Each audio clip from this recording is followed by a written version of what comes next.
to CRE Fast FIve, where we detail hot topics in commercial real estate in 5 minutes or less. I'm Carly Iacono, and today we're talking about why physical space will continue to be relevant in the retail evolution. So there are 3 key drivers of the need for actual square footage. The first is the addition of services.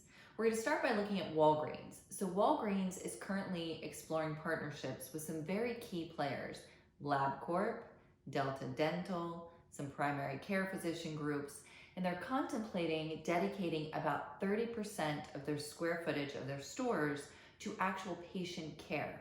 So kind of expanding that drugstore model beyond just flu shots, beyond the basics, into ophthalmology services, etc. So bringing the services into retail, sort of this merge of healthcare and retail, is something that's definitely going to be happening and will need a physical footprint. Walmart is considering something very similar. In fact, we probably could do a whole episode on healthcare, and maybe we will.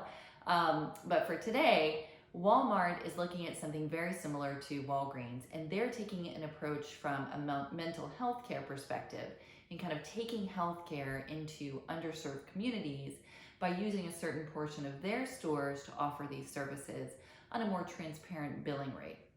So very creative use of space, but again, very relevant and necessary to have actual physical footprints to perform these services. And if we're not in the healthcare, there are a lot of things that require services among other retailers, but those are some great examples of more progressive concepts. The second is the demand for experience, and we touched on this in a previous episode, but let me dive a little bit deeper with some concrete examples. So we as consumers are looking for ways to get out, to connect, and to try new things. So some great examples of this are the Color Factory in New York City, Deep Space, the Museum of Ice Cream. Those 3 are all New York-based concepts that are new, they're creative, Instagram-worthy, and they're drawing people out as we demand a way to interact with each other. Another example, a little more traditional, is the Nordstrom flagship store. 7 stories, huge, tremendous store. About 80% of it is experience or service-based. So those include stroller cleaning, spa services, shoe shine, anything you can think of, you can go and have done at that Nordstrom store. So that's actually bringing consumers in and helping them connect with the brand as well. The third reason is discovery or demo. This one's especially interesting. I think we've just sort of touched the tip of the iceberg, if you will, on this one.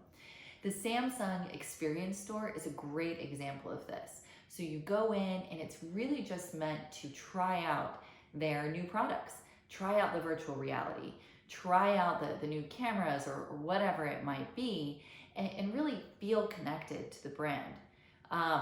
The Bonobos, another great example. So they were founded in 2007, and ironically, the company's whole premise was to make shopping convenient for men and get them out of the stores.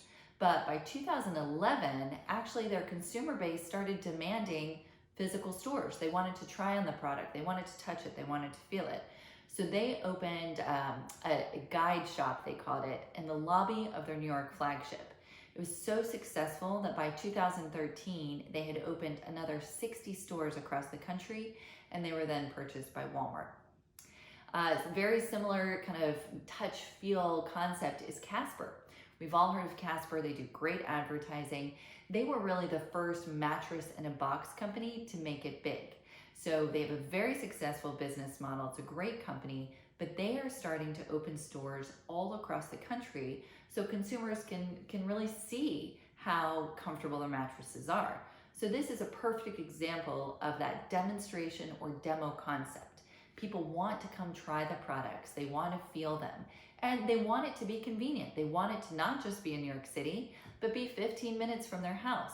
So getting into these local communities for the demonstration and the demo of the products is going to be increasingly important.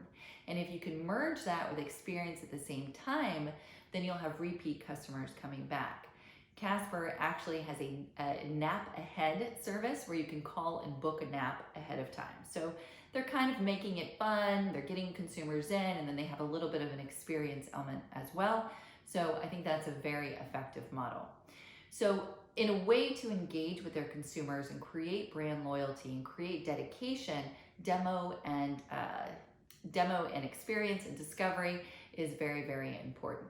So although retail is absolutely changing, there will continue to be a need for physical square footage. And this is very important to consider if you own retail properties or you're contemplating purchasing them. That was CRE Fast FIve. I'm Carly Iacono. We look forward to seeing you again soon.